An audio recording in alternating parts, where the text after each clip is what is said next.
இந்தியாவில் இருந்து வெளிநாடுகளுக்கு வெங்காயம் ஏற்றுமதி செய்ய வருகிற மார்ச் 31ஆம் தேதி வரை மத்திய அரசு தடை விதித்துள்ளது.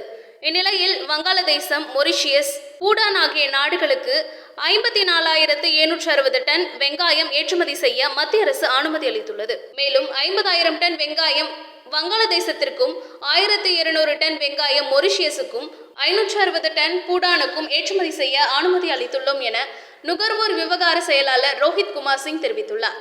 மேலும் தனியார் வர்த்தகத்தால் மார்ச் 31ஆம் தேதி வரை ஏற்றுமதி செய்யப்படும் எனவும் வெளியுறவு அமைச்சகத்திடமிருந்து வந்த பரிந்துரையின் அடிப்படையில் இந்த ஏற்றுமதிக்கு அனுமதி அளிக்கப்பட்டுள்ளது எனவும் தெரிவித்திருந்தார். பல்வேறு நாடுகள் இந்தியாவில் இருந்து வெங்காயம் இறக்குமதி செய்ய வேண்டுகோள் விடுக்கின்றன. வெளியுறவுத்துறை அமைச்சகம் எவ்வளவு வழங்க வேண்டும் என மதிப்பிடுகிறது எனவும் அமைச்சர்கள் குழுவால் இறுதி முடிவு எடுக்கப்படுகின்றது எனவும் தெரிவித்திருந்தார். உள்நாட்டு வெங்காயம் விநியோகம் சீராக இருக்கும் வகையில் கடந்த டிசம்பர் மாதம் 8ஆம் தேதி வெங்காய ஏற்றுமதிக்கு மத்திய அரசு தடை விதித்தது.